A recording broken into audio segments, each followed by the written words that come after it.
નમસ્કાર વિદ્યાર્થી મિત્રો, સંજય મેથ્સ એન્ડ સાયન્સ એકેડમીમાં તમારું ખૂબ ખૂબ સ્વાગત છે. આજે આપણે વિજ્ઞાનના એકદમ રસપ્રદ વિષય પર વાત કરવાના છીએ. પ્રકરણ 3 પરમાણુઓ અને અણુઓ. ક્યારે વિચાર્યું છે કે આપણી આસપાસની આ બધી જ વસ્તુઓ આખરે શેની બનેલી છે? ખરેખર તો આ બધી જ વસ્તુઓની અંદર કેટલાક છુપાયેલા વીજભારિત કણો હોય છે જે આખી દુનિયાને ચલાવે છે. તો ચાલો આ અદૃશ્ય કણોના રહસ્યો ખોલવાની એક મજેદાર સફર શરૂ કરીએ. આગળ વધતા પહેલા ફટાફટ આજનો એજન્ડા જોઈ લઈએ. પહેલું, આયન એટલે શું? બીજું, કેશાયન અને એનાયન વચ્ચેનો તફાવત. ત્રીજું, આને સમજવા માટે આપણે એક સરસ ઉદાહરણ લઈશું, આપણું રોજિંદુ મીઠું. અને ચોથું, બહુપરમાણવીય આયન. બસ આ સેશન પૂરું થશે ત્યાં સુધીમાં આ બધા જ જટિલ લાગતા શબ્દો તમને એકદમ આસાનીથી યાદ રહી જશે. તો ચાલો કોઈ પણ વિલંબ વગર પહેલા વિભાગથી શરૂઆત કરીએ. 1. આયન એટલે શું? હવે આ શબ્દ વિજ્ઞાનના પુસ્તકોમાં વારંવાર જોવા મળે છે, પણ તેનો ખરેખર અર્થ શું છે? જ્યારે પણ ધાતુ અને અધાતુ એકબીજા સાથે જોડાઈને કોઈ નવો પદાર્થ બનાવે છે, ત્યારે તેમની અંદર એક્ઝેક્ટલી શું થતું હોય છે? આ બધું જોડાયેલું કઈ રીતે રહે છે? જો એકદમ સરળ ભાષામાં કહીએ તો ધાતુ અને અધાતુયુક્ત સંયોજનો વીજભાર ધરાવતા ઘટકોના બનેલા હોય છે, અને આ વીજભાર ધરાવતા ઘટકોને જ આપણે વિજ્ઞાનની ભાષામાં આયન કહીએ છીએ. Simple, right? અને આપણા ઘરમાં વપરાતી બેટરી સાથે સરખાવો. જેમ બેટરીમાં પ્લસ અને માઇનસ એમ બે છેડા હોય છે, બિલકુલ એવી જ રીતે આ સૂક્ષ્મ કણો પાસે પણ પોતાની એક વધારાની એનર્જી અથવા ચાર્જ હોય છે, જેને આપણે વીજભાર કહીએ છીએ.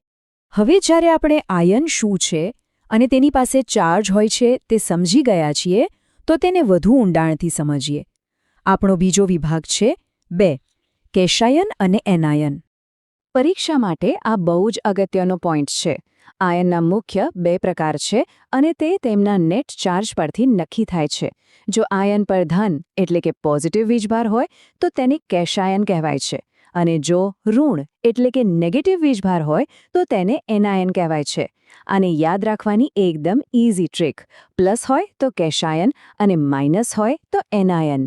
આ સિદ્ધાંતો તો આપણે જોઈ લીધા, પણ ચાલો આને એક વાસ્તવિક ઉદાહરણથી સમજીએ, જેથી મગજમાં બરાબર ફિટ થઈ જાય. આપણો ત્રીજો વિભાગ છે 3. આપણું રોજિંદુ મીઠું. હા, એ જ મીઠું જે આપણે રોજ જમવામાં વાપરીએ છીએ.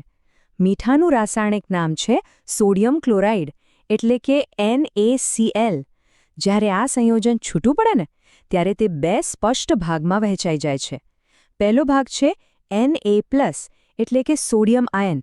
હવે આના પર પ્લસ ચાર્જ છે, તો આપણે આને શું કહીશું?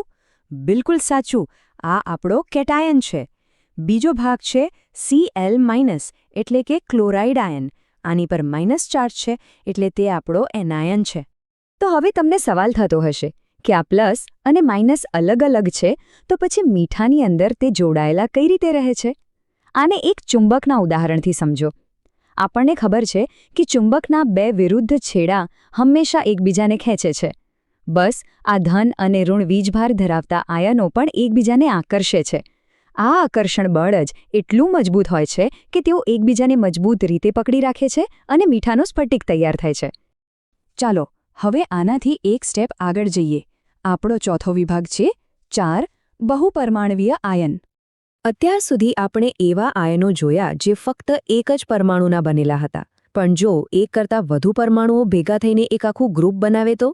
વિજ્ઞાનની ભાષામાં કહીએ તો વીજભાર ધરાવતા પરમાણુઓના સમૂહને બહુપરમાણવીય આયન કહેવાય છે. આને એક સ્પોર્ટ્સ ટીમની જેમ વિચારો. ટીમમાં ભલે અલગ અલગ ઘણા ખેલાડીઓ હોય, પણ મેદાન પર તેઓ એક સાથે રમે છે અને આખી ટીમનો સ્કોર એક જ ગણાય છે. એવી જ રીતે અહીં ઘણા પરમાણુઓ ભેગા મળીને એક ગ્રુપ બનાવે છે, અને આખા ગ્રુપ પર એક સંયુક્ત વીજભાર હોય છે. તેઓ એક ટીમની જેમ જ કામ કરે છે. અને આની સાથે આપણે આજના શાનદાર સેશનના અંત તરફ આવી ગયા છીએ. વિભાગ 5, Sanjay maths and science academy.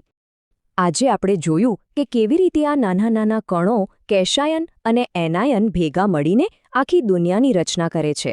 વિદ્યાર્થી મિત્રો, જો તમને આ સમજૂતી મજાની લાગી હોય અને આયનનો કન્સેપ્ટ ક્લિયર થઈ ગયો હોય, તો અત્યારે જ લાઇક કરો, તમારા મિત્રો સાથે શેર કરો, અને હા, આપણી channel Sanjay maths and science એકેડમીને સબસ્ક્રાઇબ કરવાનું બિલકુલ ન ભૂલતા.